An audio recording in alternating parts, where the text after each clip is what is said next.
Bonjour à toutes et à tous, je suis Charlotte Massa, enseignant-chercheur en marketing et directrice déléguée du programme Grande École de l'EM Strasbourg. Donc pour candidater au concours AST de l'EM Strasbourg, après un Bac+2 ou après un Bac+3, il faut passer par la banque d'épreuves Ecricom à laquelle nous appartenons. Donc pour candidater à Ecricom, vous aurez deux étapes. La première étape, c'est la phase qu'on appelle des admissibilités, où vous aurez à faire un dossier directement sur Ecricom. Ce dossier sera constitué de plusieurs éléments. Il y aura d'abord les notes académiques depuis le baccalauréat, vous aurez ensuite votre CV, et puis vous aurez deux tests à passer. Vous aurez un premier test qui est un test de logique, et vous aurez un deuxième test qui est un test d'anglais. Suite à ça, vous serez admissible ou pas dans différentes écoles et à partir de là, s'entame la phase des oraux. Vous aurez 2 oraux à passer pour toutes les écoles, un oral de langue, donc un oral d'anglais, qui sera à passer une seule fois pour les écoles où vous êtes admissible et vous aurez ensuite un oral de motivation, là à passer dans chaque école où vous êtes admissible. À l'EM Strasbourg, l'oral de motivation est basé sur un objet passion. Donc vous aurez à apporter avec vous un objet qui est lié à votre passion ou à votre centre d'intérêt et c'est ce qui va constituer la première phase de l'oral pendant une dizaine de minutes. Ensuite, vous basculerez sur la phase de questions-réponses avec le jury où cette phase est basée sur un CV que vous aurez pré-rempli avant de venir sur cette journée d'oral.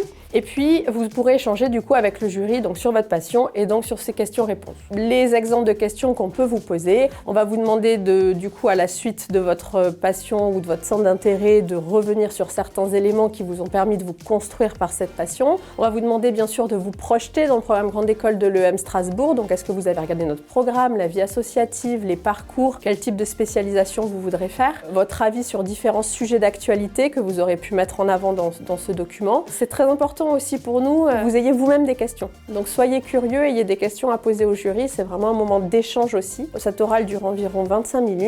Devant un jury qui est composé de 2 personnes, un permanent toujours du programme Grande École, enseignant-chercheur, équipe de la direction ou membre administratif, et puis aussi un jury qu'on appelle externe qui est lui soit un alumni, soit une entreprise partenaire de l'école.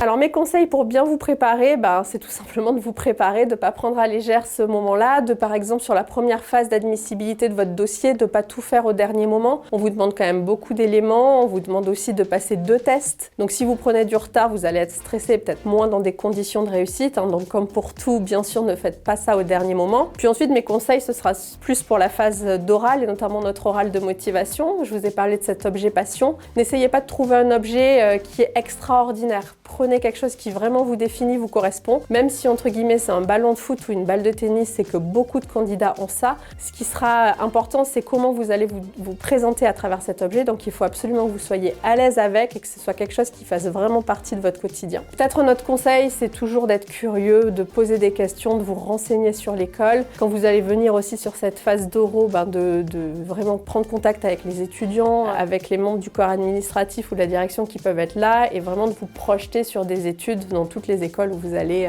aller. Et puis peut-être le dernier conseil, ce sera au niveau vestimentaire. On a souvent cette question, absolument pas besoin de venir en tailleur ou en costume cravate. Il faut là aussi que vous soyez vous-même. Bien sûr, il faut avoir des vêtements soignés, mais qui vous correspondent. Donc n'hésitez pas à venir comme vous êtes pour cet oral, encore une fois, qui doit être à votre image. Je vous souhaite bon courage pour cette phase de concours et je souhaite bien sûr vous rencontrer sur la phase des oraux à l'EM Strasbourg et puis par la suite dans le programme Grande École. Bon courage à tous et à bientôt.